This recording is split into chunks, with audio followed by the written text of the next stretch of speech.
Hello students, this video is for chapter 1 part 2 geography, interior of the earth. In our previous video we discussed about the different layers of earth. Now in this video we are going to discuss about materials of the crust, rocks and minerals. Also we'll discuss about the rocks and various types of rocks. We'll discuss about the minerals and usefulness of minerals. So these are some of the topics which we are going to discuss in this video.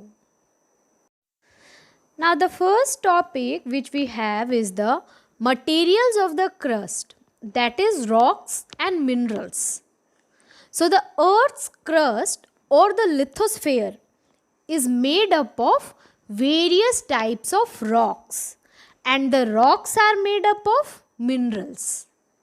Now the rocks consist of several minerals while minerals are made of some basic substances, and those substances are called elements. So here you can understand there are some basic substances which are called elements, and with those basic substances, that means elements, minerals are made.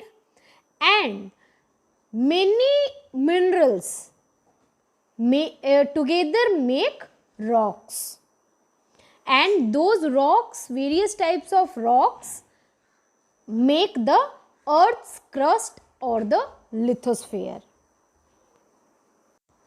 Also the earth's radius is about 6,371 kilometers. Now we cannot go to the center of the earth because it has high temperature and pressure. Now if we want to go to the center of the earth, we have to make a hole with the depth of 6,000 kilometers from the ocean floor, and that is not possible because the deepest mine in the world has the depth of 4 kilometers. That lies in South Africa. So you can understand we have only reached till the depth of 4 kilometers. And if we want to go to Earth's center, we have to dig a hole of 6,000 kilometers of depth. And that is not possible at all. Now we will read about the materials of the crust, which is rocks and minerals, deeply. Now first we'll go to the rocks. So any natural mass of mineral matter that makes up the earth's crust is called a rock. And the main component of rocks are minerals. Now the rocks are the solid particles made up of a mixture of minerals, and it can be hard, soft or elastic. A rock has no definite chemical composition but a conglomeration of various minerals. Now if we talk about the types of rocks, so we have different types of rocks. Now they vary in physical property, they have different color, size, texture, composition, hardness, softness, etc. And these variations are the result of their formation process. How they are formed, this variation depend on the formation. Now on the basis of their origin or birth, the rocks are classified into 3 categories. That is igneous rock. Now here the word igneous is derived from a Latin word, ignis, and that means fire. Now when we learn about this rock, we'll understand why it is called igneous. What is the meaning of fire? How it is related? Now, second is sedimentary, and this word is also derived from a Latin word, sedimentum, and that means settle down. The third is metamorphic, and the metamorphic is derived from Greek word metamorphosis, and that means change of form. Now, why they got these names, we'll learn one by one. Now, here we have a picture, and you can see the three different rocks.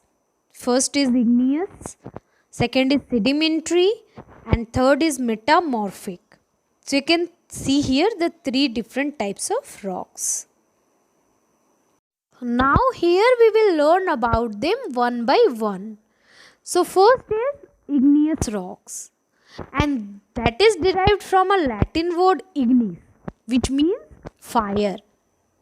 Now, it is formed by the cooling and solidification of the molten lava.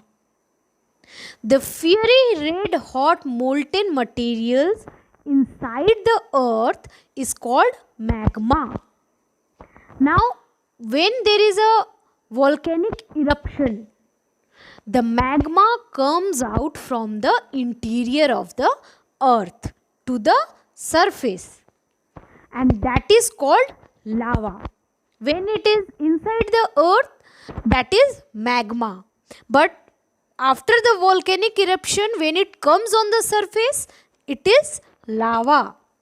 And these rocks are also called the primary rocks, because these are the ancestors of all the other rocks, as all the other rocks are formed from these igneous rocks only. Now, these igneous rocks make up 85% or more of the earth's crust. So, you can see a very huge part of the earth's crust is made up of igneous rocks. They occur in large shapeless masses, not in layers. Now, these are crystalline in structure. They lack in fossils. And these rocks are very hard. Now, for example, we have basalt, dolerite, and granite. These are some of the examples of igneous rocks. Now, when we talk about the types of igneous rocks, it is on the basis of the solidification of lava. Now, the igneous rocks can be divided into two groups according to the solidification of lava, that is, intrusive igneous rocks and extrusive igneous rocks. So, first we'll discuss about the intrusive igneous rocks. So, when the molten magma cools down deep inside the earth's crust, the intrusive igneous rocks are originated. They are also called plutonic. Now, granite is an intrusive igneous rocks. Grinding stones are made up of granite, and these stones are used to prepare paste or powder of spices and grains.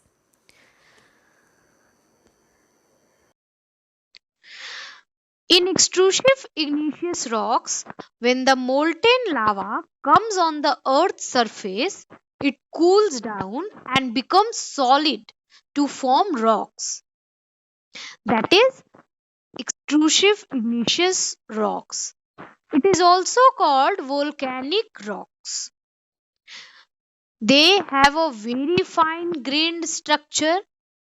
Now, if we talk about basalt, basalt is an extrusive igneous rock.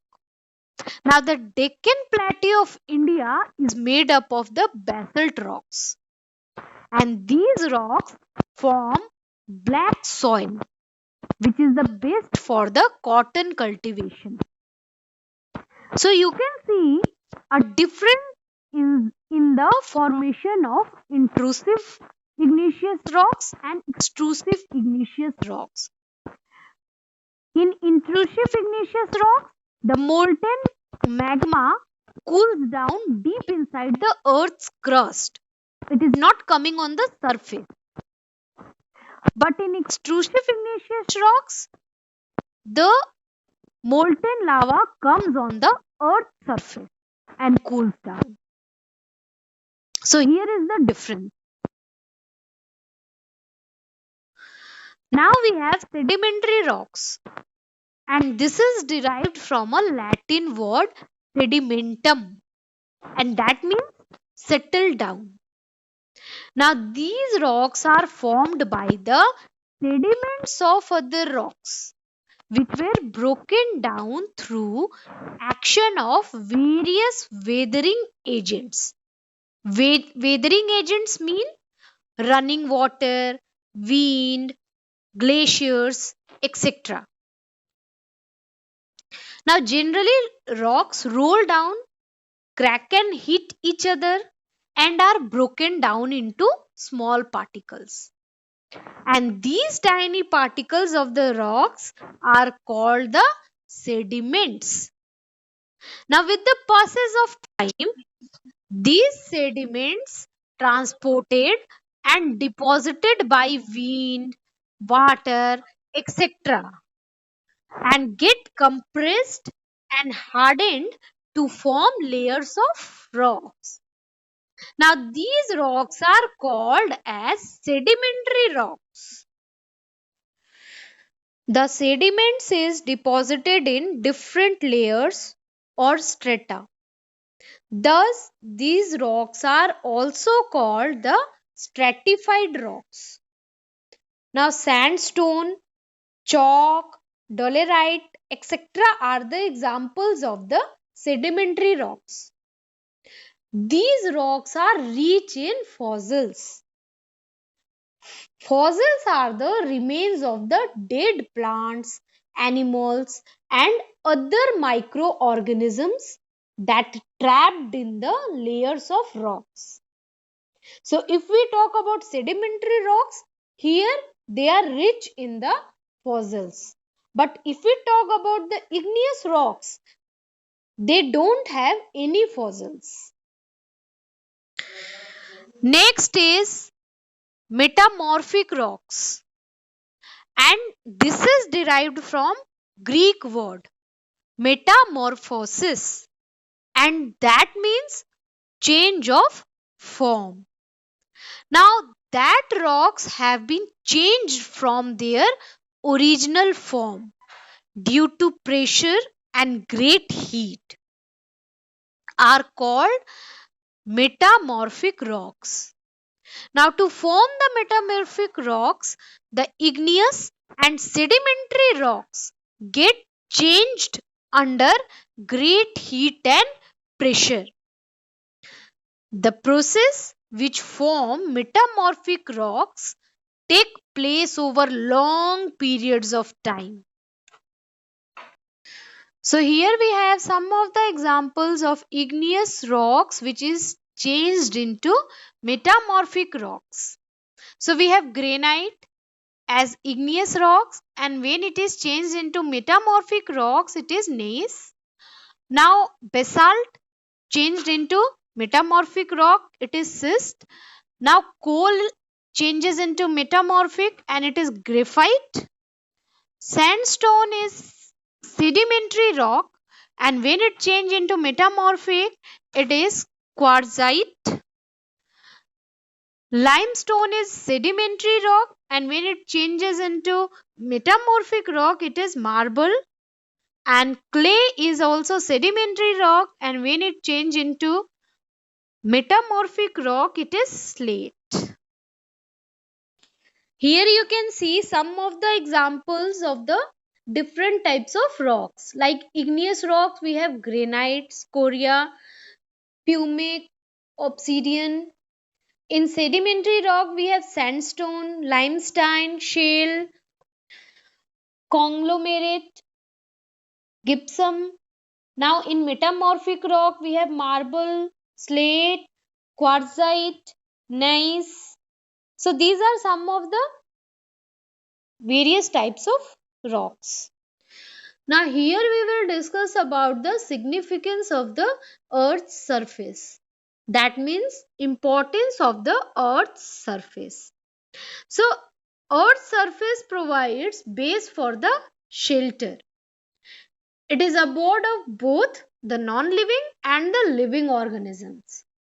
It provides everything that is required for the sustenance of life. In absence of the earth's surface, we can't imagine different landforms, plants, forest, soil, birds and animals, etc. Also, it is a great source of variety of minerals and natural vegetation. Now, because of these, it can be said that the earth's surface plays a significant role in our day to day life, and we cannot imagine our lives without earth's surface. Now we have the usefulness of rocks. So rocks are very useful for the mankind. They are used for making buildings, roads, bridges, houses, etc. Many times you use them in games also. Potash and phosphates are used as a source of chemicals are found in the sedimentary rocks. Now next here we have rock cycle. Now igneous rocks are the parental or primary rocks, and it is formed from the molten lava. When molten lava cools down, the igneous rocks are formed. Now all the other rock materials originated from the igneous rock. The igneous rock, when exposed to weather changes, they break down into various small pieces. Now, these eroded materials give birth to sedimentary rock. Now, when the sedimentary or igneous rocks are exposed to excessive heat and pressure, they undergo a change and form a new rock, which often known as the metamorphic rocks. Now, those metamorphic rocks, which are still under great heat and pressure, melt down to form molten magma. And these molten magma again cools down and solidifies and forms igneous rocks.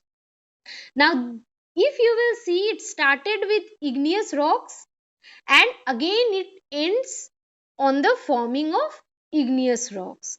So you can see this whole process makes a continuous cycle, and this is a continuous cycle of change of one type of rock to another type of rock, and this is called rock cycle. Now it takes thousands of years to complete one rock cycle. Now here we have a picture of rock cycle. Number one, we have magma. Second, we have crystallization and freezing of rock. Third, igneous rocks. Fourth, we have erosion. Fifth, we have sedimentation. Sixth, sediments and sedimentary rocks. Seventh, we have tectonic burial and metamorphism. And eighth is metamorphic rocks. 9, again it is melting, and after that again it will change into magma, and the process will continuously go on, and this is a rock cycle. Here also we have a picture, and you can see the same process, and you can understand we have crystallization of magma. Now, after that, we have igneous rock. Now, weathering of rocks at the surface. Then we have erosion and transport. Then deposit of sediment. Now, burial and compaction and sedimentary rocks are formed like this. Now, the deformation and metamorphism. Now, after that, metamorphic rocks are formed. And then it is again melting and the crystallization of magma is going on. And like this, the process continuously is going on. Now we have minerals. And minerals are the main components of the rocks. These are inorganic substances which have a definite chemical composition and physical property. Now, minerals are natural inorganic substances. They may be made of a single element or of a compound of more than one elements. Minerals like gold, sulfur and graphite have single element, while quartz have more than one elements. Minerals are usually crystalline in nature, but a few minerals are non-crystalline. Now, copper, iron, gold, etc. are the metallic minerals. They provide us metals, while mica and gypsum are the non-metallic minerals. They do not provide us any metal. Now we'll discuss about the usefulness of minerals. Minerals are very important for the development of the mankind. Minerals are used in our day to day life. They are used in buildings, houses, bridges, factories, etc. Now, they are used in preparing a number of things like computer, sunglasses, can, pencils, slates, etc. Coal, petroleum, and natural gas are used as fuel. They also provide us precious stones like gems and diamonds.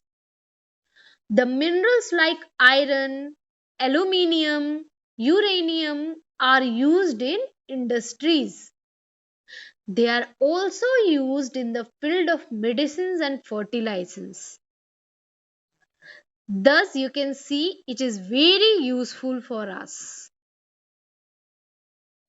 I hope you all understood all the topics taught in this video. Thank you.